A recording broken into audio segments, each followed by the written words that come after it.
দুই অর্থবছর বিরতি দিয়ে আবারও ব্যাংকে জমা টাকার উপর আবগারি শুল্ক বাড়াচ্ছে সরকার। বর্তমানে ৬টি স্তরে শুল্ক নেওয়া হলেও আসছে বাজেটে এ স্তর হতে পারে ৮টি।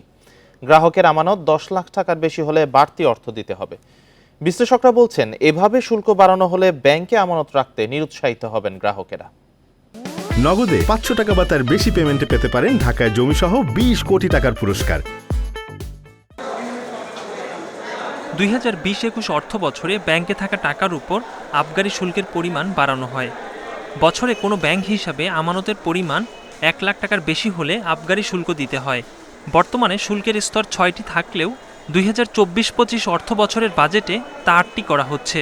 বর্তমানে ১ থেকে ৫ লাখ টাকা পর্যন্ত ১৫০ টাকা, ৫ থেকে ১০ লাখ টাকা পর্যন্ত ৫০০ টাকা আবগারি শুল্ক রয়েছে। ১০ লাখ থেকে ১ কোটি টাকা পর্যন্ত গচ্ছিত অর্থে ৩,০০০ টাকা আবগারি শুল্ক কেটে নেয় এনবিআর। এটি ভেঙে দুটি স্তর করা হচ্ছে। ৫০ লাখ থেকে ১ কোটি টাকা পর্যন্ত ৫,০০০ টাকা আবগারি শুল্ক বসতে পারে। ১ থেকে ৫ কোটি টাকা পর্যন্ত স্তরটিও ভেঙে দেওয়া হচ্ছে। ১ থেকে ২ কোটি টাকা পর্যন্ত ১০,০০০ টাকা এবং ২ থেকে ৫ কোটি টাকা পর্যন্ত ২০,০০০ টাকা শুল্ক দিতে হতে পারে।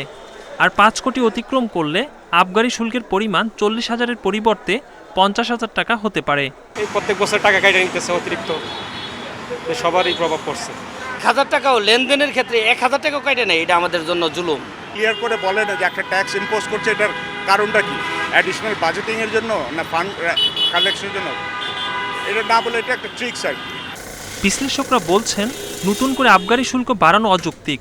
এতে সঞ্চয়ের প্রতি অনীহা তৈরি হলে অনুৎপাদনশীল খাতে বিনিয়োগের ঝুঁকি বাড়বে।